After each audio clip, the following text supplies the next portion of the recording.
ਸਤਨਾਮ। ਧੰਨ ਵਾਹਿਗੁਰੂ ਸਾਹਿਬ ਜੀਓ। ਏ ਮਨ ਚੰਚਲਾ ਚਤੁਰਾਈ ਕਿਨੇ ਨਾ ਪਾਇਆ, ਚਤੁਰਾਈ ਨਾ ਪਾਇਆ ਕਿਨੇ। ਤੂੰ ਸੁਨ ਮਨ ਮੇਰਿਆ, ਇਹ ਮਾਇਆ ਮੋਹਣੀ ਜਿਨ ਏਤ ਭਰਮ ਭੁਲਾਇਆ। ਮਾਇਆ ਤਾਂ ਮੋਹਣੀ ਤਿਨੈ ਕੀਤੀ, ਜਿਨ ਠਗੌਲੀ ਪਾਈਆ। ਕੁਰਬਾਨ ਕੀਤਾ ਤਿਸਹਿ ਵਿਟੋਂ, ਜਿਨ ਮੋਹ ਮੀਠਾ ਲਾਇਆ। ਕਹਿ ਨਾਨਕ ਮਨ ਚੰਚਲ, ਚਤੁਰਾਈ ਕਿਨੇ ਨਾ ਪਾਇਆ। ਕਹਿ ਨਾਨਕ ਮਨ ਚੰਚਲ, ਚਤੁਰਾਈ ਕਿਨੇ ਨਾ ਪਾਇਆ। ਪਰਮ ਸਨਮਾਨਯੋਗ ਚਵਰ ਛਤਰ ਤਖਤ ਦੇ ਮਾਲਕ ਧੰਨ ਧੰਨ ਸਾਹਿਬ ਸ੍ਰੀ ਗੁਰੂ ਗ੍ਰੰਥ ਸਾਹਿਬ ਪਾਤਸ਼ਾਹ ਜੀ ਸਤਿਗੁਰਾਂ ਦੀ ਪਾਵਨ ਪਵਿੱਤਰ ਮੁਕੱਦਸ ਨਿੱਘੀ ਗੋਦ ਅੰਦਰ ਸੁਭਾਇਮਾਨ ਗੁਰੂ ਸਰੂਪ ਗੁਰੂ ਪਿਆਰੀ ਸਾਧ ਸੰਗਤ ਜੀਓ। ਸਤਿਗੁਰਾਂ ਦੀ ਅਪਾਰ ਨਦਰ ਦੇ ਸਦਕਾ ਇਨ੍ਹਾਂ ਪਾਵਨ ਦੀਵਾਨਾਂ ਦੇ ਅੰਦਰ सतगुरु की बख्शिश, सतगुर की रहमत दे सदका अमृतमई बाणी दे कीर्तन बड़ी इकाग्रता नाल आप जी सरवण कर रहे सो। आओ इसे इकाग्रता नूं बरकरार रखदियां होइयां सतगुर की अमृतमई बाणी धन गुरु अमरदास पातशाह जी सतगुरां दे मुबारक अमृत बचन, जिन्हां अमृत बचनां दी विचार आप जी इन्हां पावन दीवानां विच सरवण कर रहे हो। पावन पौड़ी नंबर 10 आनंद साहिब जी दी पावन बाणी विचों आप जी ने सरवण कीती है। आओ साध संगत सतगुरां दे चरनां दा ओट आसरा लैके इन्हां पावन बचनां नूं आपां रल मिल के सांझे करना है। सो आप जितने तन गुरु चरनां विच जुड़ बैठे हो, करो किरपा सतगुर की पावन बाणी दी विचार आरंभ करन तो पहला मनोबिरतियां नूं इकागर करके बख्शो सेवक नूं अपनी असीस विच संगत हर प्रभ वसै जियो। आप जी असीस बख्शो, बुलाओ फतेह जी। वाहिगुरु जी का खालसा, वाहिगुरु जी की फतेह। धन साहिब श्री गुरु अमरदास पातशाह जी सतगुरां ने इस पावन पौड़ी दे अंदर मन नूं संबोधन करके जीव नूं समझाउण दा यतन कीता है कि हे मनुख, तू अपने इस चंचल मन नूं समझा ਜਿਹੜਾ ਦੁਨੀਆ ਦੇ ਅੰਦਰ ਸੰਸਾਰਿਕ ਪਦਾਰਥਾਂ ਦੇ ਅੰਦਰ ਖੱਜਦ ਹੈ, ਜਿਹਨੂੰ ਸੰਸਾਰਿਕ ਮੋਹ ਮਾਇਆ ਦੀ ਠੱਗ ਬੂਟੀ ਇਹ ਚੰਗੀ ਲੱਗਦੀ ਹੈ। ਇਸ ਮਨ ਨੂੰ ਸਮਝਾਉਣ ਦਾ ਯਤਨ ਕਰ ਕਿ ਦੁਨੀਆ ਦੀਆਂ ਸਿਆਣਪਾਂ ਤੇ ਚਤੁਰਾਈਆਂ ਦੇ ਨਾਲ ਉਸ ਕਰਤੇ ਮਾਲਕ ਅਕਾਲ ਪੁਰਖ ਨੂੰ ਪ੍ਰਾਪਤ ਨਹੀਂ ਕੀਤਾ ਜਾ ਸਕਦਾ। साध संगत सतगुर की पावन बाणी का यह हुक्म है। वेखो, जिस नाल इस मन ने जुड़ना है उस परिपूर्ण परमात्मा का स्वरूप जो असीं पावन बाणी विचों पढ़ने हाँ ਤੇ ਧੰਨ ਗੁਰੂ ਨਾਨਕ ਪਾਤਸ਼ਾਹ ਜੀ ਕਹਿੰਦੇ ਨੇ ਉਹ ਆਦ ਸੱਚ ਹੈ। ਜਦੋਂ ਇਹ ਸ੍ਰਿਸ਼ਟੀ ਨਹੀਂ ਸੀ ਬਣੀ ਉਹ ਉਦੋਂ ਵੀ ਹਾਜ਼ਰ ਨਾਜ਼ਰ ਸੀ, ਸੰਪੂਰਨ ਸੀ। ਅੱਜ ਵੀ ਉਹ ਹਾਜ਼ਰ ਨਾਜ਼ਰ ਤੇ ਸੰਪੂਰਨ ਸੱਚ ਹੈ। ਤੇ ਜਿਸ ਦਿਨ ਨਹੀਂ ਕੁਝ ਹੋਏਗਾ ਉਹ ਉਸ ਦਿਨ ਵੀ ਹਾਜ਼ਰ ਨਾਜ਼ਰ ਤੇ ਸੰਪੂਰਨ ਤੇ ਸੱਚ ਹੋਵੇਗਾ। ਹੁਣ ਜਿਸ ਪ੍ਰਮਾਤਮਾ ਨੂੰ ਸਤਿਗੁਰ ਨੇ ਸੱਚ ਸਵਰੂਪ ਆਖਿਆ, ਉਸ ਕਰਤੇ ਨਾਲ ਜੁੜਨ ਦੇ ਲਈ ਮਨ ਦੀ ਅਵਸਥਾ ਵੀ ਉਹੋ ਜਿਹੀ ਹੀ ਚਾਹੀਦੀ ਹੈ। ਵੈਸੇ ਸਾਹਿਬ ਨੇ ਜਦੋਂ ਮਨ ਨੂੰ ਇਹਦਾ ਅਕਸ਼ ਦੱਸਿਆ, ਇਹਦਾ ਧੁਰਾ ਬਿਆਨ ਕੀਤਾ ਹੈ ਬਾਣੀ ਵਿੱਚ, ਤੇ ਧੰਨ ਗੁਰੂ ਨਾਨਕ ਪਾਤਸ਼ਾਹ ਕਹਿੰਦੇ ਨੇ ਮਨ ਤੂੰ ਜੋਤ ਸਰੂਪ ਹੈ। ਇਹ ਵੀ ਬਚਨ ਧੰਨ ਗੁਰੂ ਅਮਰਦਾਸ ਪਾਤਸ਼ਾਹ ਜੀ ਦੇ ਆਸਾ ਰਾਗ ਦੇ ਅੰਦਰ ਨੇ। ਧੰਨ ਗੁਰੂ ਅਮਰਦਾਸ ਪਾਤਸ਼ਾਹ ਕਹਿੰਦੇ ਨੇ ਮਨ ਤੂੰ ਜੋਤ ਸਰੂਪ ਹੈ, ਆਪਣਾ ਮੂਲ ਪਛਾਣ। ਹੇ ਮਨ ਤੂੰ ਜੋਤ ਸਰੂਪ ਹੈ, ਭਾਵ ਉਹ ਕਰਤਾ ਪਰਿਪੂਰਨ ਪਰਮਾਤਮਾ ਜਿਹਨੂੰ ਅਸੀਂ ਅਕਾਲ ਪੁਰਖ ਕਹਿੰਦੇ ਹਾਂ। ਤੂੰ ਉਸ ਕਰਤੇ ਦੀ ਅੰਸ਼ ਹੈ, ਜਿਹਨੂੰ ਪਾਤਸ਼ਾਹ ਕਹਿੰਦੇ ਨੇ ਕਹੋ ਕਬੀਰ ਹਮ ਰਾਮ ਕੀ ਅੰਸ਼, ਜਸ ਕਾਗਦ ਪਰ ਮਿਟੈ ਨਾ ਮੰਸ਼। ਅਸੀਂ ਉਸ ਕਰਤੇ ਪਰਮਾਤਮਾ ਦੀ ਅੰਸ਼ ਹਾਂ। ਭਾਵ ਇਹ ਮਨ ਜੋਤ ਸਰੂਪ ਹੈ, ਪਰ ਜਦੋਂ ਕੋਈ ਚੀਜ਼ ਆਪਣੇ ਮੂਲ ਨਾਲੋਂ ਟੁੱਟ ਜਾਏ ਤੇ ਖਿਆਲ ਕਰਿਓ ਮੂਲ ਨਾਲੋਂ ਟੁੱਟੀ ਹੋਈ ਚੀਜ਼, ਮੂਲ ਨਾਲੋਂ ਟੁੱਟਿਆ ਹੋਇਆ ਕੋਈ ਵੀ ਉਹ ਜਿਸ ਚੀਜ਼ ਨਾਲ ਜੁੜ ਜਾਂਦਾ ਹੈ ਸੰਸਾਰ ਅੰਦਰ, ਉਹ ਚੀਜ਼ ਹੀ ਉਹਦਾ ਮੂਲ ਬਣ ਜਾਂਦੀ ਹੈ। ਸਿਆਣੇ ਸੱਜਣ ਬੜੇ ਪਿਆਰੇ ਬੋਲ ਕਹਿੰਦੇ ਨੇ, ਉਹਨਾਂ ਨੇ ਸੰਸਾਰ ਦੇ ਅੰਦਰ ਇਸ ਗੱਲ ਨੂੰ ਸਿੱਧ ਕੀਤਾ ਹੈ। ਪ੍ਰਿੰਸੀਪਲ ਸਾਹਿਬ ਸਿੰਘ ਜੀ ਦੀ ਪਾਵਨ ਰਚਨਾ ਦੇ ਅੰਦਰ ਉਹਨਾਂ ਨੇ ਇੱਕ ਥਾਂ ਤੇ ਜ਼ਿਕਰ ਕੀਤਾ ਹੈ।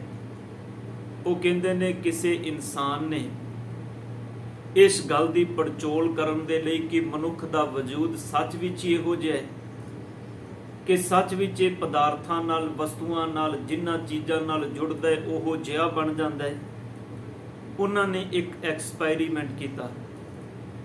ਇੱਕ ਬੱਚੇ ਦਾ ਜਨਮ ਹੁੰਦਾ ਹੈ, ਜਨਮ ਹੁੰਦਿਆਂ ਉਸ ਬੱਚੇ ਨੂੰ ਕੁਝ ਕੁ ਪਾਲਤੂ ਜਾਨਵਰਾਂ ਦੇ ਨਾਲ ਰੱਖਣਾ ਸ਼ੁਰੂ ਕਰ ਦਿੰਦੇ ਨੇ। ਉਹਨੂੰ ਉਸ ਪਿੰਜਰੇ ਦੇ ਵਿੱਚ ਰੱਖਣਾ, ਭੁੱਖ ਲੱਗਣੀ ਤੇ ਪੀਣ ਲਈ ਦੁੱਧ ਉਹਨੂੰ ਦੇ ਦੇਣਾ। ਉਹ ਬੱਚਾ ਹੁਣ ਸਹਿਜੇ ਸਹਿਜੇ ਉਹਨਾਂ ਪਸ਼ੂਆਂ ਦੇ ਨਾਲ ਵੱਡਾ ਹੁੰਦਾ ਹੈ, ਉਹਨਾਂ ਜੀਵਾਂ ਦੇ ਨਾਲ ਵੱਡਾ ਹੁੰਦਾ ਹੈ।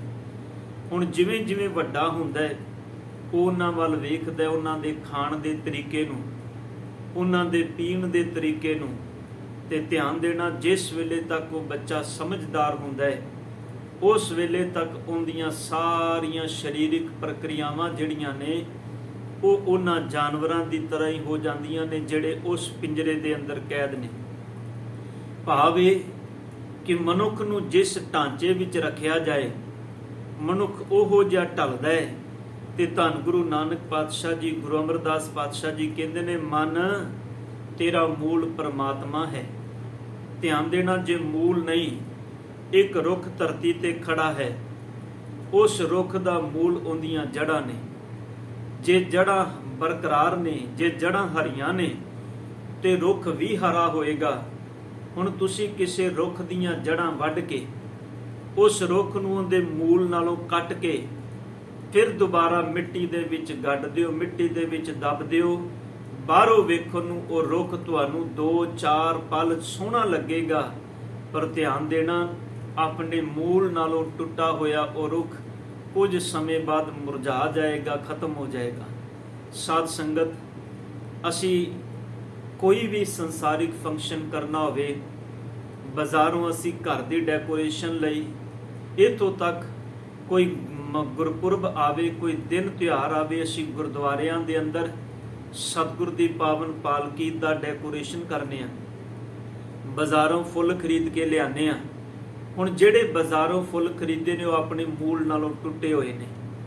ਕੁਝ ਸਮੇਂ ਤੱਕ ਤੇ ਉਹ ਇੰਜ ਲੱਗਣਗੇ ਜਿਵੇਂ ਬਹੁਤ ਸੁੰਦਰ ਨੇ, ਪਰ ਧਿਆਨ ਦੇਣਾ ਕੁਝ ਸਮੇਂ ਬਾਅਦ ਉਹਨਾਂ ਨੂੰ ਭਾਵੇਂ ਕਿੰਨੇ ਤਰੀਕੇ ਨਾਲ, ਸੋਹਣੇ ਤਰੀਕੇ ਨਾਲ ਡੈਕੋਰੇਟ ਕੀਤਾ ਜਾਏ, ਪਰ 1 ਜਾਂ 2 ਦਿਨ ਬਾਅਦ ਉਹ ਜਿਹੜੇ ਫੁੱਲ ਨੇ ਮੁਰਝਾਣਾ ਸ਼ੁਰੂ ਹੋ ਜਾਂਦੇ ਨੇ ਤੇ ਸਹਿਜੇ ਸਹਿਜੇ ਮੁਰਝਾ ਕੇ ਉਹ ਸੁੱਕ ਜਾਂਦੇ ਨੇ। ਤੇ ਧਿਆਨ ਦੇਣਾ, ਸੁੱਕੇ ਹੋਏ ਫੁੱਲ ਜਿਵੇਂ ਸੁੱਕਣ ਲੱਗਦੇ ਨੇ, ਬੰਦਾ ਕਹਿੰਦਾ ਹੁਣ ਇਹ ਚੰਗੇ ਨਹੀਂ ਲੱਗਦੇ। 1-2 ਦਿਨ ਪਹਿਲਾਂ ਜਿਹੜੇ ਫੁੱਲ ਬਹੁਤ ਸੋਹਣੇ ਲੱਗਦੇ ਸਨ, ਜਿਨ੍ਹਾਂ ਨੂੰ ਵੇਖ ਕੇ ਲੋਕ ਕਹਿੰਦੇ ਸਨ ਬਹੁਤ ਸੁੰਦਰ ਤਰੀਕੇ ਨਾਲ ਸਜਾਇਆ ਹੈ, ਉਸੇ ਤਰ੍ਹਾਂ ਉਹ ਫੁੱਲ ਲੱਗੇ ਹੋਏ ਨੇ। ਪਰ ਧਿਆਨ ਦੇਣਾ, ਅੱਜ 2 ਦਿਨ ਬਾਅਦ ਜਦੋਂ ਉਹ ਫੁੱਲ ਸੁੱਕ ਗਏ, ਜਦੋਂ ਮੁਰਝਾ ਗਏ, ਲੋਕਾਂ ਨੇ ਕਹਿਣਾ ਸ਼ੁਰੂ ਕਰ ਦਿੱਤਾ ਹੁਣ ਚੰਗੇ ਨਹੀਂ ਲੱਗਦੇ, ਹੁਣ ਇਹਨਾਂ ਨੂੰ ਲਾ ਦਿਓ। ਸੱਚ ਵਿੱਚ ਸਤਿਗੁਰ ਕਹਿੰਦੇ ਨੇ, ਹੇ ਮੇਰੇ ਮਨ, ਤੇਰਾ ਮੂਲ ਪਰਮਾਤਮਾ ਹੈ। ਤਾਂ ਹੀ ਸਾਹਿਬ ਨੇ ਕਿਹਾ ਬਾਣੀ ਦੇ ਵਿੱਚ, ਮੰਮਾ ਮਨ ਸਿਉ ਕਾਜ ਹੈ, ਮਨ ਸਾਧੇ ਸਿਧ ਹੋਏ, ਮਨ ਹੀ ਮਨ ਸਿਉ ਕਹਿ ਕਬੀਰਾ, ਮਨ ਸਾ ਮਿਲਿਆ ਨਾ ਕੋਈ। ਮਨ ਦਾਤਾ ਬਣ ਜਾਂਦਾ ਹੈ, ਮਨ ਸੁਭਾਅ ਦੇ ਵਿੱਚੋਂ ਢਲੇ ਤੇ ਮੰਗਤਾ ਬਣ ਜਾਂਦਾ ਹੈ। ਸਰੀਰ ਸਿਰਫ ਇੱਕ ਜੁਗਤ ਹੈ, ਕਰਨ ਵਾਲਾ ਸਿਰਫ ਮਨ ਹੈ। ਮਨ ਨੇ ਜਿਵੇਂ ਪ੍ਰੇਰਨਾ ਹੈ ਤਨ ਨੂੰ, ਤਨ ਨੇ ਉਸੇ ਤਰ੍ਹਾਂ ਦਾ ਵਰਕ ਕਰਨਾ, ਉਸੇ ਤਰ੍ਹਾਂ ਦਾ ਕੰਮ ਕਰਨਾ। ਇਸੇ ਕਰਕੇ ਅੱਜ ਸਤਿਗੁਰ ਨੇ ਇਸ ਪਾਵਨ ਉਪਦੇਸ਼ ਵਿੱਚ ਬਖਸ਼ਿਸ਼ ਕੀਤੀ। ਪਾਤਸ਼ਾਹ ਕਹਿੰਦੇ ਨੇ, ਇਹ ਮਨ ਚੰਚਲਾ। ਚੰਚਲ ਦਾ ਆਖਰੀ ਅਰਥ ਹੁੰਦਾ ਹੈ ਜਿਹੜਾ ਕਿਸੇ ਇੱਕ ਥਾਂ ਤੇ ਟਿਕੇ ਨਾ। ਦੇਖੋ ਜਿਵੇਂ ਬੱਚੇ ਦਾ ਸੁਭਾਅ ਹੁੰਦਾ ਹੈ ਨਾ, ਤੁਸੀਂ ਉਹਨੂੰ ਯਤਨ ਕਰੋ ਕਿਸੇ ਇੱਕ ਥਾਂ ਤੇ ਟਿਕਾਣ ਦਾ, ਉਹ ਟਿਕੇਗਾ ਨਹੀਂ। ਉਹਦਾ ਮਨ ਚੰਚਲ ਇੱਕ ਥਾਂ ਤੇ ਟਿਕਦਾ ਨਹੀਂ। ਉਹ ਯਤਨ ਕਰਦਾ ਹੈ, ਜਿੱਧਰ ਜਿੱਧਰ ਦੇਖਦਾ ਹੈ, ਵੇਖਣ ਦੇ ਨਾਲ ਉਹਦੇ ਮਨ ਦੇ ਅੰਦਰ ਉਹੋ ਜੀਆਂ ਭਾਵਨਾਵਾਂ ਬਣਦੀਆਂ ਨੇ। ਉਹ ਭਾਵਨਾਵਾਂ ਉਹਦੇ ਮਨ ਦੇ ਅੰਦਰ ਖਿਆਲ ਪੈਦਾ ਕਰਦੀਆਂ ਨੇ ਤੇ ਉਹ ਬੱਚਾ ਫਿਰ ਦੌੜਦਾ ਹੈ। ਇਸੇ ਕਰਕੇ ਬੱਚੇ ਦੇ ਸੁਭਾਅ ਨੂੰ ਬੜਾ ਚੰਚਲ ਆਖਿਆ ਜਾਂਦਾ ਹੈ। ਤੇ ਗੁਰੂ ਅਮਰਦਾਸ ਪਾਤਸ਼ਾਹ ਕਹਿੰਦੇ ਨੇ, ਹੇ ਮਨ ਤੂੰ ਬੜਾ ਚੰਚਲ ਹੈ, ਤੂੰ ਵੀ ਇੱਕ ਥਾਂ ਤੇ ਟਿਕਦਾ ਨਹੀਂ, ਇੱਕ ਜਗ੍ਹਾ ਤੇ ਰੁਕਦਾ ਨਹੀਂ। ਸੱਚ ਹੈ, ਤੈਨੂੰ ਜਿਹੋ ਜਿਹਾ ਰੁੱਖ ਮਿਲਦਾ ਹੈ ਤੂੰ ਉਹੋ ਜਿਹੇ ਰੁੱਖ ਤੇ ਚੜ ਜਾਣਾ ਹੈ। ਤੈਨੂੰ ਜੇ ਚਤੁਰਾਈਆਂ ਦਾ ਰੁੱਖ ਮਿਲੇ ਤੂੰ ਝੱਟ ਉਸ ਰੁੱਖ ਤੇ ਬਹਿ ਜਾਣਾ ਹੈ। ਤੈਨੂੰ ਸੰਸਾਰ ਦੇ ਪਦਾਰਥਾਂ ਦਾ ਮਿੱਠਾ ਵਿਸ਼ੇ ਰੂਪੀ ਪਦਾਰਥਾਂ ਰੂਪੀ ਰੁੱਖ ਮਿਲੇ, ਤੂੰ ਉਹਦੇ ਤੇ ਬਹਿ ਜਾਣਾ ਹੈ। ਤੂੰ ਸੰਸਾਰ ਦੇ ਵਿਸ਼ੇ ਵਿਕਾਰ ਭੋਗਣ ਲਈ ਉਸ ਰੁੱਖ ਤੇ ਬਹਿ ਜਾਣਾ ਹੈ। ਇਹ ਮਨ ਤੇਰਾ ਕੋਈ ਵਿਸਾਰ ਨਹੀਂ, ਤੂੰ ਇੰਨਾ ਕੁ ਭਟਕਦਾ ਹੈ। ਮੇਰੇ ਸਤਿਗੁਰ ਨੇ ਸ਼ਾਇਦ ਇਸੇ ਕਰਕੇ ਬਾਣੀ ਵਿੱਚ ਆਖਿਆ, ਮਨ ਖੁੱਟ ਹਰ ਤੇਰਾ ਨਹੀਂ ਵਿਸਾਸ, ਤੂੰ ਮਹਾ ਉਦਮਾਦਾ। ਇਹ ਮਨ ਤੇਰਾ ਸੁਭਾਅ ਖੋਟੇ ਵਰਗਾ, ਖੋਤੇ ਵਰਗਾ ਹੈ। ਤੂੰ ਹਰ ਵੇਲੇ ਉਦਮਾਦ ਕਰਦਾ ਹੈ, ਹਰ ਵੇਲੇ ਚੰਚਲਤਾ ਦੇ ਵਿੱਚ ਭਟਕਦਾ ਹੈ। ਜਿਵੇਂ ਖੋਤੇ ਦੇ ਉੱਪਰ ਭਾਰ ਲੱਦ ਦਿਓ ਤੇ ਉਹਦਾ ਪੈਰ ਮਾਰਨਾ, ਉਹਦਾ ਖੋਰੂ ਕਰਨਾ ਛੁੱਟ ਜਾਂਦਾ ਹੈ। ਸਭ ਕਹਿੰਦੇ ਨੇ ਇਸ ਮਨ ਤੇ ਪ੍ਰਮਾਤਮਾ ਦੇ ਰੱਬੀ ਗੁਣਾਂ ਦਾ ਭਾਰ ਲੱਦ ਦੇ, ਸੱਚ ਵਿੱਚ ਇਹਦੀ ਚੰਚਲਤਾ ਵੀ ਮੁੱਕ ਜਾਏਗੀ, ਇਹਦਾ ਦੁਲਤੀਆਂ ਮਾਰਨਾ ਬੰਦ ਹੋ ਜਾਏਗਾ। ਸਾਹਿਬ ਨੇ ਬਾਣੀ ਵਿੱਚ ਬਚਨ ਕਿਹਾ, ਮਨ ਖਟਹਰ ਤੇਰਾ ਨਹੀਂ ਵਿਸਾਸ, ਤੂੰ ਮਹਾ ਉਦਮਾਦਾ, ਖਰ ਕਾ ਪੈਕਰ ਤੋ ਛੁਟੇ ਜੋ ਉਪਰ ਲਾਦਾ। ਸਤਿਗੁਰੂ ਗੁਰੂ ਅਮਰਦਾਸ ਕਹਿੰਦੇ ਨੇ, ਮਨ ਚੰਚਲਾ ਚਤੁਰਾਈ ਕਿਨੇ ਨਾ ਪਾਇਆ। ਬੰਦਾ ਸਿਆਣਪਾਂ ਨਾਲ ਰੱਬ ਨੂੰ ਪ੍ਰਾਪਤ ਕਰਨਾ ਚਾਹੁੰਦਾ ਹੈ। ਸਾਧ ਸੰਗਤ, ਮੇਰੀ ਬੇਨਤੀ ਹੈ ਆਪ ਸੰਗਤਾਂ ਦੇ ਚਰਨਾਂ ਵਿੱਚ, ਅਸਲ ਵਿੱਚ ਅਸੀਂ ਜਿੰਨੇ ਜੀਵ ਆ ਨਾ ਸੰਸਾਰ ਦੇ, ਅਸੀਂ ਯਤਨ ਸਿਰਫ ਸਿਆਣਪਾਂ ਨਾਲ ਹੀ ਕਰ ਰਹੇ ਹਾਂ। ਸਿਆਣਪ ਤੋਂ ਬਾਹਰ ਅਸੀਂ ਨਿਕਲਣ ਦਾ ਯਤਨ ਨਹੀਂ ਕਰਦੇ ਪਏ। ਸਾਡਾ ਹਰ ਕਰਮ ਸਿਆਣਪ ਵਿੱਚ। ਵੇਖੋ, ਮੈਂ 1-2 ਐਗਜ਼ਾਮਪਲਾਂ ਤੁਹਾਡੇ ਚਰਨਾਂ ਵਿੱਚ ਰੱਖਦੇ ਹਾਂ। ਵਿਸ਼ਾ ਬਹੁਤ ਗੰਭੀਰ ਹੈ, ਇਹਦੇ ਤੇ ਜਿੰਨਾ ਸਮਾਂ ਲਾਇਆ ਜਾਏ ਉਹਨਾਂ ਸਮਾਂ ਥੋੜ੍ਹਾ ਹੈ। ਵੇਖੋ, ਅਸੀਂ ਘਰ ਵਿੱਚ ਬੱਚੇ ਦਾ ਵਿਆਹ ਲਿਖਿਆ, ਸਤਿਗੁਰੂ ਗੁਰੂ ਗ੍ਰੰਥ ਸਾਹਿਬ ਪਾਤਸ਼ਾਹ ਜੀ ਦੇ ਚਰਨ ਆਪਣੇ ਘਰ ਵਿੱਚ ਪਰਸੇ, ਸਾਹਿਬਾਂ ਦਾ ਪ੍ਰਕਾਸ਼ ਹੋਇਆ, ਅੰਮ੍ਰਿਤਮਈ ਬਾਣੀ ਦੇ ਪ੍ਰਵਾਹ ਚੱਲੇ। 2 ਦਿਨ ਪ੍ਰਵਾਹ ਤੋਂ ਬਾਅਦ ਮੁੜ ਫਿਰ ਸਤਿਗੁਰ ਕੀ ਪਾਵਨ ਬਾਣੀ ਦੇ ਕੀਰਤਨ ਹੋਏ। ਗੁਰੂ ਚਰਨਾਂ ਵਿੱਚ ਕਾਰਜਾਂ ਦੀ ਸਫਲਤਾ ਲਈ ਅਰਦਾਸ ਹੋਈ। ਅਰਦਾਸ ਤੱਕ ਤੇ ਠੀਕ, ਜਦੋਂ ਬਾਬਾ ਮਹਾਰਾਜ ਗੁਰੂ ਗ੍ਰੰਥ ਸਾਹਿਬ ਪਾਤਸ਼ਾਹ ਜੀ ਦੀ ਸਵਾਰੀ ਗੁਰੂ ਘਰ ਵਿੱਚ ਚਲੀ ਗਈ, ਇੱਕ ਗੱਲ ਧਿਆਨ ਰੱਖਿਓ, ਸੱਚੇ ਉਸ ਤੋਂ ਬਾਅਦ ਜਿਹੜੇ ਸਾਡੇ ਕਰਮ ਸ਼ੁਰੂ ਹੁੰਦੇ ਨੇ, ਮੇਰੇ ਸਤਿਗੁਰ ਜੀ ਸ਼ਾਇਦ ਇਸੇ ਕਰਕੇ ਕਹਿ ਰਹੇ ਨੇ, ਮਨ ਚੰਚਲਾ ਚਤੁਰਾਈ ਕਿਨੇ ਨਾ ਪਾਇਆ। ਬੰਦੇ ਨੇ ਸਿਆਣਪ ਖੇਡੀ ਨਾ, ਇੱਕ ਸੰਸਾਰ ਨੂੰ ਦਿਖਾਣ ਦੇ ਲਈ ਸਾਰੇ ਯਤਨ ਕਰ ਲਏ। ਵੀ ਲੋਕ ਇਹ ਨਾ ਕਹਿਣ ਵੀ ਇਹਦਾ ਗੁਰੂ ਤੇ ਭਰੋਸਾ ਨਹੀਂ, ਗੁਰੂ ਤੇ ਵਿਸ਼ਵਾਸ ਨਹੀਂ, ਜਾਂ ਫਿਰ ਇੰਜ ਕਹਿ ਲਓ ਵੀ ਇਹਦੇ ਅੰਦਰ ਇੱਕ ਡਰ ਹੈ, ਜੇ ਮੈਂ ਬੱਚੇ ਦਾ ਵਿਆਹ ਕਰਨ ਲੱਗਿਆ ਧਰਮ ਦਾ ਓਟ ਆਸਰਾ ਨਹੀਂ ਲਿਆ ਤੇ ਸ਼ਾਇਦ ਕੱਲ ਨੂੰ ਜੇ ਕੁਝ ਊਣਤਾਈ ਹੋ ਗਈ, ਕੁਝ ਗਲਤ ਹੋ ਗਿਆ ਤੇ ਲੋਕ ਕਹਿਣਗੇ ਨੇ ਗੁਰੂ ਗ੍ਰੰਥ ਸਾਹਿਬ ਪਾਤਸ਼ਾਹ ਨੇ ਆਪਣੇ ਇਸ਼ਟ ਦਾ ਧਿਆਨ ਨਹੀਂ ਲਿਆ ਸੀ, ਆਪਣੇ ਇਸ਼ਟ ਨੂੰ ਚੇਤੇ ਨਹੀਂ ਕੀਤਾ ਸੀ, ਸ਼ਾਇਦ ਇਸੇ ਕਰਕੇ ਇਹਦਾ ਇਹ ਕੰਮ ਇੰਜ ਹੋ ਗਿਆ। ਪਰ ਸੱਚ ਹੈ, ਉਸ ਤੋਂ ਬਾਅਦ ਸਾਡੇ ਜਿੰਨੇ ਵੀ ਸੰਸਾਰਿਕ ਕੰਮ ਹੁੰਦੇ ਨੇ, ਸਾਡੇ ਘਰ ਵਿੱਚ ਸ਼ਰਾਬਾਂ ਦੇ ਦੌਰ ਚੱਲਦੇ ਨੇ, ਸਾਡੇ ਘਰ ਵਿੱਚ ਸਾਰੀ ਰਾਤ ਗੰਦੇ ਗਾਣਿਆਂ ਦੇ ਉੱਪਰ ਨਾਚ ਹੁੰਦਾ ਹੈ, ਇਹ ਸਭ ਕੁਝ ਕੀ ਹੈ? ਇਹ ਗੁਰੂ ਨਾਲ ਅਸੀਂ ਚਤੁਰਾਈ ਨਹੀਂ ਕਰ ਰਹੇ। ਇੱਕ ਪਾਸੇ ਸਾਹਿਬ ਦੀ ਬਾਣੀ ਪੜ੍ਹੀ, ਮੈਂ ਇੱਕ ਛੋਟੀ ਜਿਹੀ ਵਾਰਤਾ ਬੇਨਤੀ ਵਜੋਂ ਤੁਹਾਡੇ ਚਰਨਾਂ ਵਿੱਚ ਕਰਦੇ ਹਾਂ। ਬਹੁਤ ਪਿਆਰੀ ਘਟਨਾ ਸਾਧ ਸੰਗਤ, ਇਹ ਘਟਨਾ ਮੈਂ ਬਹੁਤ ਸਾਲ ਪਹਿਲਾਂ ਇੱਕ ਅਖਬਾਰ ਵਿੱਚ ਪੜ੍ਹੀ ਸੀ। ਕਹਿੰਦੇ ਇੱਕ ਬਾਪ, ਉਹਨੇ ਆਪਣੇ ਕਿਸੇ ਮਿੱਤਰ ਦੇ ਘਰ ਫੰਕਸ਼ਨ ਤੇ ਜਾਣਾ ਹੈ, ਬੜੇ ਸੋਹਣੇ ਕੱਪੜੇ ਪਾਏ ਤੇ ਤਿਆਰ ਹੋ ਰਿਹਾ ਸੀ। ਉਹਦਾ ਇੱਕ ਬੱਚਾ ਸੀ ਜਿਹਦੀ ਆਰਬਲਾ ਉਮਰ 6-7 ਸਾਲ ਦੀ ਸੀ। ਉਹਨੇ ਜਦੋਂ ਬਾਪੂ ਨੂੰ ਵੇਖਿਆ ਵੀ ਮੈਂ ਬਾਪੂ ਘਰੋਂ ਤਿਆਰ ਹੋ ਕੇ ਜਾਣ ਲੱਗਾ, ਬੱਚੇ ਨੇ ਜਿੱਦ ਕੀਤੀ ਵੀ ਪਿਤਾ ਜੀ ਮੈਂ ਵੀ ਤੁਹਾਡੇ ਨਾਲ ਜਾਣਾ ਹੈ, ਮੈਨੂੰ ਵੀ ਨਾਲ ਲੈ ਕੇ ਜਾਓ। ਬਾਪੂ ਨੇ ਸਮਝਾਇਆ, ਮਾਂ ਨੇ ਸਮਝਾਇਆ, ਪਰ ਨਹੀਂ ਮੰਨਿਆ। ਮੁੜ ਕੇ ਪਿਤਾ ਕਹਿੰਦਾ ਚਲੋ ਕੋਈ ਨਹੀਂ, ਇਹਨੂੰ ਵੀ ਤਿਆਰ ਕਰ ਦਿਓ। ਤਿਆਰ ਕੀਤਾ, ਆਪਣੇ ਨਾਲ ਲੈ ਕੇ ਗਿਆ। ਜਿਸ ਮਿੱਤਰ ਦੇ ਘਰ ਜਾਣਾ ਸੀ ਪਹੁੰਚ ਗਏ। ਉੱਥੇ ਸਤਿਗੁਰੂ ਗੁਰੂ ਗ੍ਰੰਥ ਸਾਹਿਬ ਪਾਤਸ਼ਾਹ ਜੀ ਦਾ ਪ੍ਰਕਾਸ਼ ਹੋਇਆ ਸੀ, ਅੰਮ੍ਰਿਤ ਬਾਣੀ ਪੜ੍ਹੀ ਜਾ ਰਹੀ ਸੀ, ਗਾਈ ਜਾ ਰਹੀ ਸੀ, ਅਰਦਾਸ ਹੋਈ, ਸਮਾਪਤੀ ਹੋਈ। ਸਮਾਪਤੀ ਤੋਂ ਬਾਅਦ ਧੰਨ ਗੁਰੂ ਗ੍ਰੰਥ ਸਾਹਿਬ ਪਾਤਸ਼ਾਹ ਜੀ ਦੇ ਪਾਵਨ ਸਰੂਪ ਗੁਰਦੁਆਰਾ ਸਾਹਿਬ ਵਿਖੇ ਗਏ। ਉਸ ਘਰ ਵਿੱਚ ਉਸੇ ਕਮਰੇ ਵਿੱਚ ਇੱਕ ਤਸਵੀਰ ਲੱਗੀ ਸੀ, ਜਿਸ ਤਸਵੀਰ ਦੇ ਅੰਦਰ ਮੱਸਾ ਰੰਗੜ, ਜਿਨੇ ਧੰਨ ਗੁਰੂ ਗ੍ਰੰਥ ਸਾਹਿਬ ਪਾਤਸ਼ਾਹ ਹਰਮੰਦਰ ਸਾਹਿਬ ਜੀ ਦੇ ਪਾਵਨ ਅਸਥਾਨ ਤੇ, ਜਿੱਥੇ ਅੱਜ ਸਾਹਿਬਾਂ ਦਾ ਪ੍ਰਕਾਸ਼, ਇੱਥੇ ਸਥਾਨ ਤੇ ਆਪਣਾ ਮੰਜਾ ਢਾ ਕੇ, ਆਪਣਾ ਸਿੰਘਾਸਨ ਲਾ ਕੇ ਇਸ ਥਾਂ ਤੇ ਕੰਜਰੀਆਂ ਦੇ ਨਾਚ ਕਰਾਏ ਸਨ ਕਦੇ। ਤੇ ਉਸ ਵੇਲੇ ਭਾਈ ਸੁੱਖਾ ਸਿੰਘ ਤੇ ਮਹਿਤਾਬ ਸਿੰਘ ਨੇ ਉਹਨਾਂ ਮੱਸੇ ਰੰਗੜ ਦਾ ਸਿਰ ਵੱਢ ਕੇ ਲਿਆਂਦਾ ਸੀ। ਉਹ ਤਸਵੀਰ ਬੜੀ ਪਿਆਰੀ, ਜਿੰਦੇ ਅੰਦਰ ਮੱਸੇ ਰੰਗੜ ਦਾ ਸਿਰ ਭਾਈ ਸੁੱਖਾ ਸਿੰਘ ਨੇ ਆਪਣੇ ਨੇਜੇ ਤੇ ਟੰਗਿਆ। ਤੇ ਉਸ ਸੁੱਖਾ ਸਿੰਘ ਦੀ ਤਸਵੀਰ ਨੂੰ ਵੇਖ ਕੇ ਬੱਚਾ ਘਬਰਾ ਗਿਆ। ਕਹਿੰਦਾ ਬਾਪੂ ਜੀ ਇਹ ਕੌਣ ਨੇ ਜਿਨ੍ਹਾਂ ਨੇ ਬੰਦੇ ਦਾ ਸਿਰ ਆਪਣੇ ਇਸ ਸ਼ਸਤਰ ਤੇ ਟੰਗਿਆ? ਬਾਪੂ ਨੇ ਸਮਝਾਇਆ ਇਹ ਗੁਰੂ ਦੇ ਸਿੱਖ ਨੇ। ਗੁਰੂ ਦੇ ਸਿੱਖ ਕਿਸੇ ਨੂੰ ਮਾਰਦੇ ਵੀ ਨੇ। ਕਹਿਣ ਲੱਗੇ ਬੇਟਾ ਮਾਰਿਆ ਨਹੀਂ, ਇਸ ਘੋਰ ਪਾਪੀ ਨੇ ਗੁਰੂ ਘਰ ਦੇ ਅੰਦਰ ਬੇਅਦਬੀ ਕੀਤੀ ਸੀ, ਉਸ ਬੇਅਦਬੀ ਦੀ ਸਜ਼ਾ ਇਸ ਨੂੰ ਦਿੱਤੀ ਗਈ ਸੀ। ਕੀ ਬੇਅਦਬੀ ਕੀਤੀ ਸੀ ਇਹਨੇ ਪਿਤਾ ਜੀ? ਇਹਨੇ ਗੁਰੂ ਗ੍ਰੰਥ ਸਾਹਿਬ ਪਾਤਸ਼ਾਹ ਜੀ ਦੇ ਪ੍ਰਕਾਸ਼ ਅਸਥਾਨ ਦੀ ਥਾਂ ਤੇ ਇਹਨੇ ਸ਼ਰਾਬਾਂ ਦੇ ਦੌਰ ਚਲਾਏ ਸਨ, ਸ਼ਰਾਬਾਂ ਵੱਡੀਆਂ ਸਨ, ਪੀਤੀਆਂ ਸਨ, ਇਹਨੇ ਗੰਦੇ ਨਾਚ ਨਚਾਏ ਸਨ।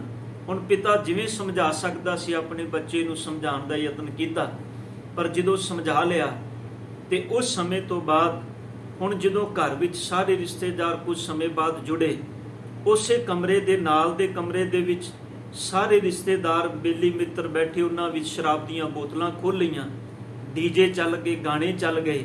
ਹੁਣ ਜਦੋਂ ਗਾਣੇ ਚੱਲੇ ਤੇ ਉਹ ਬੱਚਾ ਜਿਹੜਾ ਸੀ ਆਪਣੇ ਬਾਪੂ ਦੀ ਉਂਗਲ ਫੜ ਕੇ ਕਹਿੰਦਾ ਬਾਪੂ ਚਲੋ ਹੁਣ ਆਪਾਂ ਘਰ ਚੱਲੀਏ। ਪਿਤਾ ਕਹਿੰਦਾ ਬਸ ਇਸੇ ਕਰਕੇ ਮੈਂ ਤੈਨੂੰ ਲੈ ਕੇ ਨਹੀਂ ਸਾਂਦਾ, ਹੁਣ ਘਰ ਚੱਲੀਏ। ਕਹਿੰਦਾ ਕਿਉਂ? ਕਹਿੰਦਾ ਇਸ ਕਾਰਨ ਪਿਤਾ ਜੀ, ਇੱਥੇ ਸ਼ਰਾਬਾਂ ਦੇ ਦੌਰ ਚੱਲਦੇ ਪਏ ਨੇ ਤੇ ਗੀਤ ਚੱਲਦੇ ਪਏ ਨੇ, ਕਿਤੇ ਐਸਾ ਨਾ ਹੋਵੇ ਭਾਈ ਸੁੱਖਾ ਸਿੰਘ ਤੇ ਮਹਿਤਾਬ ਸਿੰਘ ਕਿਤੇ ਇੱਥੇ ਨਾ ਜਾਣ। ਧਿਆਨ ਦੇਣਾ, ਹੁਣ ਬੜੀ ਵੱਡੀ ਸਿੱਖਿਆ ਇਸ ਗੱਲ ਤੋਂ। ਮੇਰੇ ਸਾਹਿਬ ਨੇ ਕਿਹਾ ਇਹ ਮਨ ਚੰਚਲਾ ਚਤੁਰਾਈ ਕਿਨੇ ਨਾ ਪਾਇਆ। ਸੱਚ ਵਿੱਚ ਅਸੀਂ ਕਿੰਨੀਆਂ ਸਿਆਣਪਾਂ ਕਰਨੇ ਆ ਧਰਮ ਦੇ ਨਾਮ ਤੇ। ਮੇਰੇ ਧੰਨ ਗੁਰੂ ਅਮਰਦਾਸ ਪਾਤਸ਼ਾਹ ਕਹਿੰਦੇ ਨੇ ਇਹਨਾਂ ਚਤੁਰਾਈਆਂ ਨੂੰ ਛੱਡ ਦੇ, ਚਤੁਰਾਈਆਂ ਨਾਲ ਕਦੀ ਕਰਤਾ ਨਹੀਂ ਮਿਲਦਾ। ਚਤੁਰਾਈ ਨਾ ਚਤੁਰਬੁੱਝ ਪਾਈਏ, ਸਿਆਣਪਾਂ ਨਾਲ ਕਦੀ ਰੱਬ ਨਹੀਂ ਮਿਲਦਾ। ਤੇ ਗੁਰੂ ਅਮਰਦਾਸ ਪਾਤਸ਼ਾਹ ਕਹਿੰਦੇ ਨੇ ਚਤੁਰਾਈ ਨਾ ਪਾਇਆ ਕਿਨੇ, ਤੂੰ ਸੁਣ ਮਨ ਮੇਰਿਆ, ਹੈ ਮੇਰੇ ਮਨ ਤੂੰ ਧਿਆਨ ਲਾ ਕੇ ਸੁਣ, ਸਿਆਣਪਾਂ ਨਾਲ ਕਦੀ ਉਸ ਕਰਤੇ ਮਾਲਕ ਨੂੰ ਪਾਇਆ ਨਹੀਂ ਜਾ ਸਕਦਾ। ਇਹ ਮਾਇਆ ਮੋਹਣੀ ਸਭ ਕਹਿੰਦੇ ਨੇ ਜਿਹੜੀ ਸੰਸਾਰ ਦੀ ਮਨ ਨੂੰ ਮੋਹ ਲੈਣ ਵਾਲੀ ਮਾਇਆ ਹੈ, ਜਿੰਦੇ ਵਿੱਚ ਇਹ ਮਨ ਤੂੰ ਖੱਜਤ ਹੋਇਆ ਹੈ, ਕਿਉਂਕਿ ਮਨ ਬਾਹਰੀ ਪ੍ਰਭਾਵ ਨੂੰ ਕਬੂਲਦਾ ਹੈ। ਧਿਆਨ ਦੇਣਾ ਸੰਗਤ ਜੀ, ਇਸੇ ਕਰਕੇ ਇਹ ਬਚਨ ਕਹੇ ਜਾਂਦੇ ਨੇ ਵੀ ਬੱਚਿਆਂ ਨੂੰ ਬਚਪਨ ਵਿੱਚ ਗੁਰੂ ਕੀ ਗੋਦ ਵਿੱਚ ਲਿਆਓ, ਇਹਨਾਂ ਨੂੰ ਗੁਰੂ ਘਰ ਬਾਰੇ ਦੱਸੋ, ਇਹਨਾਂ ਨੂੰ ਪਤਾ ਚੱਲੇ ਗੁਰੂ ਘਰ ਦੀ ਮਰਿਆਦਾ ਕੀ ਹੈ।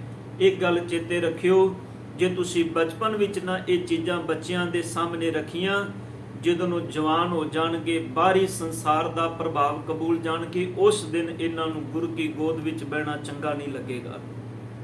ਇਸ ਗੱਲ ਨੂੰ ਅਸੀਂ ਮੰਨੀਏ, ਇਸ ਗੱਲ ਨੂੰ ਪ੍ਰਵਾਨ ਕਰੀਏ। ਤਾਂ ਹੀ ਸਾਹਿਬ ਕਹਿੰਦੇ ਨੇ, ਇਹ ਮਾਇਆ ਮੋਹਣੀ, ਇਹ ਮਨ ਆ ਜਿਹੜੀ ਬਾਹਰ ਦੀ ਮਾਇਆ ਮਨ ਨੂੰ ਮੋਹ ਲੈਣ ਵਾਲੀ ਹੈ, ਜਿਹੜੇ ਪਦਾਰਥ ਰੂਪੀ ਮਾਇਆ ਹੈ। ਸਾਹਿਬ ਕਹਿੰਦੇ ਨੇ, ਜਿਨ ਏਤ ਭਰਮ ਭੁਲਾਇਆ, ਜਿੰਦੇ ਹੇਤ ਵਿੱਚ, ਜਿੰਦੇ ਪਿਆਰ ਦੇ ਵਿੱਚ, ਜਿੰਦੇ ਨਾਲ ਜੁੜ ਕੇ ਤੂੰ ਇਹ ਮੇਰੇ ਮਨ ਸੰਸਾਰ ਦੇ ਭਰਮਾਂ ਦੇ ਵਿੱਚ ਭੁੱਲਿਆ ਹੋਇਆ ਹੈ। ਇੱਕ ਗੱਲ ਚੇਤੇ ਰੱਖ, ਮਾਇਆ ਤੋਂ ਮੋਹਣੀ ਤਿਨੇ ਕੀਤੀ। ਇਹ ਜਿਹੜੀ ਮਾਇਆ ਤੂੰ ਵੇਖਣਾ, ਇਹ ਠੱਗ ਬੂਟੀ ਜਿੰਦੇ ਵਿੱਚ ਤੂੰ ਲਪਟਿਆ ਹੋਇਆ ਹੈ। ਗੁਰੂ ਅਮਰਦਾਸ ਕਹਿੰਦੇ ਨੇ, ਮਨਾ ਇਹ ਮਾਇਆ ਵੀ ਉਸ ਪਰਮਾਤਮਾ ਨੇ ਪੈਦਾ ਕੀਤੀ ਹੈ, ਪਰ ਫਰਕ ਸਿਰਫ ਇੰਨਾ ਹੈ, ਉਸ ਮਾਲਕ ਨੇ ਬਣਾਈ ਸੀ, ਸਾਜੀ ਸੀ ਤੇਰੇ ਸੰਸਾਰ ਦੇ ਨਿਰਵਾਹ ਲਈ। ਉਹਨੇ ਇਸ ਕਰਕੇ ਨਹੀਂ ਸੀ ਸਾਜੀ ਵੀ ਤੂੰ ਇਹਦੇ ਵਿੱਚ ਖਚਤ ਹੋ ਜਾਏ, ਤੂੰ ਇਹਦੇ ਵਿੱਚ ਚਿੱਤ ਜੋੜ ਕੇ ਬਹਿ ਜਾਏ, ਤੂੰ ਇਹਦੇ ਤੋਂ ਨਿਰਲੇਪ ਲੈਣਾ ਸੀ। ਕਿਵੇਂ? ਸਾਹਿਬ ਜੀ ਕਹਿੰਦੇ ਨੇ, ਜਿਵੇਂ ਕਮਲ ਦਾ ਫੁੱਲ ਚਿੱਕੜ ਦੇ ਵਿੱਚ ਖਿੜਦਾ ਹੈ, ਪਰ ਪਾਤਸ਼ਾਹ ਕਹਿੰਦੇ ਨੇ ਉਹ ਚਿੱਕੜ ਤੋਂ ਨਿਰਲੇਪ ਰਹਿੰਦਾ ਤੇ ਦੁਨੀਆ ਨੂੰ ਆਪਣੀ ਖੂਬਸੂਰਤੀ ਦੱਸਦਾ ਹੈ। ਤੂੰ ਇਸ ਚਿੱਕੜ ਵਿੱਚ ਨਹੀਂ ਸੀ ਪੈਣਾ, ਤੂੰ ਇਹਦੇ ਤੋਂ ਨਿਰਲੇਪ ਰਹਿਣਾ ਸੀ, ਤੂੰ ਇਹਨੂੰ ਵਰਤਣਾ ਸੀ ਜੀਵਨ ਦੇ ਵਿੱਚ। ਪਾਤਸ਼ਾਹ ਜੀ ਜਿਹਨੂੰ ਬਾਣੀ ਵਿੱਚ ਕਹਿੰਦੇ ਨੇ, ਸੁਮੈ ਧਨ ਰਾਖਣ ਕੋ ਦੀਆ, ਮੁਗਧ ਕਹੈ ਤਨ ਮੇਰਾ। ਮੂਰਖ ਕਹਿੰਦਾ ਨਹੀਂ ਸਭ ਕੁਝ ਮੇਰਾ ਹੈ, ਪਰ ਸਾਹਿਬ ਕਹਿੰਦੇ ਨੇ, ਜਮ ਕਾ ਡੰਡ ਮੂੰਡ ਮੈਂ ਲਾਗੇ, ਖਿਨ ਮੈਂ ਕਰੇ ਨਿਬੇਰਾ। ਜਿਨ ਮੌਤ ਦਾ ਡੰਡਾ ਵੱਜਦਾ ਜਿਸ ਦਿਨ, ਉਸ ਦਿਨ ਫਿਰ ਸਾਹਿਬ ਕਹਿੰਦੇ ਨੇ ਸਾਰੇ ਨਿਬੇੜੇ ਹੋ ਜਾਂਦੇ ਨੇ। ਇਸੇ ਕਰਕੇ ਗੁਰੂ ਅਮਰਦਾਸ ਜੀ ਕਹਿੰਦੇ ਨੇ, ਮਾਇਆ ਤਾਂ ਮੋਹਣੀ ਤਿਨੇ ਕੀਤੀ, ਜਿਨ ਠਗੋਲੀ ਪਾਈਆ। ਇਹ ਮੇਰੇ ਮਨਾ ਭੁੱਲਣਾ, ਜਿਸ ਕਰਤੇ ਨੇ ਇਹ ਮਾਇਆ ਸਾਜੀ ਹੈ। ਇੱਕ ਗੱਲ ਚੇਤੇ ਰੱਖ, ਉਸ ਕਰਤੇ ਨੇ ਇਹ ਠੱਗ ਬੂਟੀ ਸੰਸਾਰ ਵਿੱਚ ਪੈਦਾ ਕੀਤੀ ਹੈ, ਪਰ ਉਹਨੇ ਤੇਰੇ ਨਿਰਵਾਹ ਲਈ ਪੈਦਾ ਕੀਤੀ ਸੀ, ਪਰ ਤੂੰ ਇਹਦੇ ਵਿੱਚ ਖਚਤ ਹੋ ਗਿਆ। ਹੁਣ ਪਾਤਸ਼ਾਹ ਕਹਿੰਦੇ ਨੇ, ਕੁਰਬਾਨ ਕੀਤਾ ਤਿਸੈ ਵਿਟੋਂ, ਉਸ ਮਾਲਕ ਅਕਾਲ ਪੁਰਖ ਤੋਂ ਕੁਰਬਾਨ ਜਾ, ਸਦਕੇ ਜਾ। ਜਿਨ ਮੋਹ ਮਿੱਠਾ ਲਾਇਆ, ਜਿਨਨੇ ਸੰਸਾਰ ਦੇ ਅੰਦਰ ਇਸ ਮੋਹ ਪਦਾਰਥਾਂ ਦਾ ਜੀਵਾਂ ਦੇ ਅੰਦਰ ਪੈਦਾ ਕੀਤਾ ਹੈ। ਜੇ ਇਹ ਮੋਹ ਨਾ ਪੈਦਾ ਹੁੰਦਾ ਤੇ ਸੱਚ ਵਿੱਚ ਸਤਿਗੁਰੂ ਕਹਿੰਦੇ ਨੇ, ਬਹੁਤ ਕੁਝ ਐਸਾ ਸੀ ਜਿਹੜਾ ਸੰਸਾਰ ਦੇ ਵਿੱਚੋਂ ਸ੍ਰਿਸ਼ਟੀ ਬਣਦੀ ਖਤਮ ਹੋ ਜਾਣਾ ਸੀ। ਹੁਣ ਬਾਬਾ ਨਾਨਕ ਜਦੋਂ ਸਿੱਧਾਂ ਨੂੰ ਸਮਝਾਉਂਦੇ ਨੇ, ਆਹੀ ਤੇ ਗੱਲ ਹੈ ਜਿਹੜੇ ਕਹਿੰਦੇ ਸੀ ਨਹੀਂ ਅਸੀਂ ਮੁੰਦਰਾ ਸੰਤੋਖ ਦੀਆਂ ਮੁੰਦਾ ਪਾਲੀਆਂ ਨੇ ਕੰਨਾਂ ਦੇ ਵਿੱਚ, ਅਸੀਂ ਸੰਸਾਰ ਤੋਂ ਪਰਾਂ ਮੋਕਿਆ ਝੋਲੀ ਖੈਰ ਮੰਗ ਕੇ ਖਾ ਲਈ। ਸਭ ਕਹਿੰਦੇ ਨਹੀਂ, ਤੁਸੀਂ ਗਲਤ ਰਸਤੇ ਚੱਲ ਪਏ ਹੋ। ਆਪਣੇ ਜੀਵਨ ਵਿੱਚ ਇਸ ਗੱਲ ਨੂੰ ਸਮਝ ਲਓ, ਜੇ ਤੁਸੀਂ ਕਿਤੇ ਗੁਰੂ ਦੇ ਗਿਆਨ ਨਾਲ, ਪਰਮਾਤਮਾ ਦੇ ਗਿਆਨ ਨਾਲ ਜੁੜੇ ਹੁੰਦੇ, ਪਤਾ ਲੱਗ ਜਾਣਾ ਸੀ ਮੁੰਦਾ ਸੰਤੋਖ ਸਰਬ ਝੋਲੀ, ਧਿਆਨ ਕੀ ਕਰੇ ਵਿਭੂਤ, ਕਿੰਤਾ ਕਾਲ ਕੁਆਰੀ ਕਾਂ ਜੁਗਤ ਡੰਡਾ ਪ੍ਰਤੀਤ। ਗੁਰੂ ਅਮਰਦਾਸ ਜੀ ਕਹਿੰਦੇ ਨੇ, ਕੁਰਬਾਨ ਕੀਤਾ ਤਿਸੈ ਵਿਟੋ, ਜਿਨ ਮੋਹ ਮਿੱਠਾ ਲਾਇਆ, ਕਹਿ ਨਾਨਕ ਮਨ ਚੰਚਲ ਚਤੁਰਾਈ ਕਿਨੇ ਨਾ ਪਾਇਆ। ਇਹ ਮੇਰੇ ਮਨ, ਇਸ ਗੱਲ ਨੂੰ ਸਮਝ। ਧੰਨ ਗੁਰੂ ਅਮਰਦਾਸ ਪਾਤਸ਼ਾਹ ਜੀ ਕਹਿੰਦੇ, ਨਾਨਕ ਜੀ ਕਹਿ ਰਹੇ ਨੇ ਕਿ ਚਤੁਰਾਈ ਕਿਨੇ ਨਾ ਪਾਇਆ, ਸਿਆਣਪਾਂ ਨਾਲ ਕਿਸੇ ਨੇ ਕਰਤੇ ਪ੍ਰਮਾਤਮਾ ਰੱਬ ਜੀ ਨੂੰ ਪ੍ਰਾਪਤ ਨਹੀਂ ਕੀਤਾ। ਜੇ ਉਸ ਮਾਲਕ ਨੂੰ ਪਾਣਾ ਹੈ ਤੇ ਗੁਰੂ ਅਮਰਦਾਸ ਜੀ ਕਹਿੰਦੇ ਨੇ, ਆਪਣੀਆਂ ਸਿਆਣਪਾਂ ਛੱਡ। ਇਹ ਤੂੰ ਜਿਹੜਾ ਸੰਸਾਰ ਵਿੱਚ ਆਪਣੀ ਹੋਂਦ ਦਾ ਮਾਣ ਕਰਕੇ ਬੈਠਾ ਹੈ, ਗੁਰੂ ਅਮਰਦਾਸ ਜੀ ਕਹਿੰਦੇ ਨੇ, ਮਨ ਤੂੰ ਮਤ ਮਾਨ ਕਰੇ ਜੇ ਹੋ ਕਿਛ ਜਾਣਦਾ, ਗੁਰਮੁਖ ਨਿਮਾਣਾ ਹੋ, ਅੰਤਰ ਅਗਿਆਨ ਹੋਂ ਬੁੱਧ ਹੈ, ਸੱਚ ਸ਼ਬਦ ਮਲ ਹੋ। ਸੱਚੇ ਉਪਦੇਸ਼ ਨਾਲ ਜੁੜ ਕੇ ਆਪਣੇ ਅੰਦਰ ਦੀ ਮੈਲ ਨੂੰ ਖਤਮ ਕਰ। ਨਹੀਂ ਤੇ ਸਭ ਕਹਿੰਦੇ ਨੇ, ਕਿਹੜਾ ਕਿਹੜਾ ਜੀ ਜਿਹੜਾ ਇਸ ਮਾਇਆ ਵਿੱਚ ਪਤਰਿਆ ਨਹੀਂ, ਹਰ ਕੋਈ ਇਹਦੇ ਵਿੱਚ ਉਲਝਿਆ ਹੋਇਆ ਹੈ। ਪਰ ਸਭ ਕਹਿੰਦੇ ਨੇ, ਇਹਦੀ ਰੀਤ ਇਹੋ ਜਿਹੀ ਹੈ ਜਿਹੜੀ ਬੰਦੇ ਨੂੰ ਹੋਰ ਦੁੱਖਾਂ ਵਿੱਚ ਲੈ ਕੇ ਜਾਂਦੀ ਹੈ। ਬੰਦਿਆ ਸਿਆਣਪਾਂ ਨੂੰ ਛੱਡ, ਹੇ ਮਨ ਸਿਆਣਪਾਂ ਤੋਂ ਬਾਹਰ ਨਿਕਲ, ਚਤੁਰਾਈਆਂ ਤੋਂ ਬਾਹਰ ਨਿਕਲ ਤੇ ਆਪਣੇ ਮਾਲਕ ਦੇ ਉਪਦੇਸ਼ ਨਾਲ ਜੁੜ। ਫਿਰ ਜੋ ਕਰਤਾ ਕਹਿੰਦਾ ਹੈ ਉਹਨੂੰ ਸੱਤ ਕਰਕੇ ਮੰਨ ਕੇ ਇਸ ਸੰਸਾਰ ਦੇ ਵਿੱਚ ਨਿਰਵਾਹ ਕਰ। ਵੇਖ ਫਿਰ ਮਾਲਕ ਦੀ ਕਿਰਪਾ ਨਾਲ ਇਸ ਘਰ ਦੇ ਵਿੱਚ ਕਿਵੇਂ ਆਨੰਦ ਬਣਦਾ ਹੈ, ਕਿਵੇਂ ਆਨੰਦ ਵਰਤਦਾ ਹੈ। ਇਹੀ ਅਵਸਥਾ ਫਿਰ ਮਨ ਹੀ ਤੈਨੂੰ ਉਸ ਆਨੰਦ ਤੱਕ ਲੈ ਕੇ ਜਾਏਗਾ ਜਿਨੇ ਤੈਨੂੰ ਸੰਸਾਰ ਦੀਆਂ ਸਿਆਣਪਾਂ ਤੇ ਚਤੁਰਾਈਆਂ ਦੇ ਵਿੱਚ ਉਲਝਾਇਆ ਹੋਇਆ ਹੈ। ਅਰਦਾਸ ਕਰੀਏ ਸਤਿਗੁਰ ਦੇ ਚਰਨਾਂ ਵਿੱਚ। ਧੰਨ ਗੁਰੂ ਅਮਰਦਾਸ ਪਾਤਸ਼ਾਹ ਜੀ ਮਿਹਰਮਤ ਕਰ, ਆਪਣੇ ਨਾ ਪਾਵਨ ਬਚਨਾਂ ਨੂੰ ਸਮਝਣ ਦੀ ਦਾਤ ਆਪਣੇ ਚਰਨਾਂ ਵਿੱਚੋਂ ਬਖਸ਼ ਦੇਣ, ਹੋਈਆਂ ਗਲਤੀਆਂ ਬਖਸ਼ ਲੈਣੀਆਂ ਜੀ। ਕਰੋ ਕਿਰਪਾ, ਬੁਲਾਓ ਫਤਿਹ ਜੀ। ਵਾਹਿਗੁਰੂ ਜੀ ਕਾ ਖਾਲਸਾ, ਵਾਹਿਗੁਰੂ ਜੀ ਕੀ ਫਤਿਹ।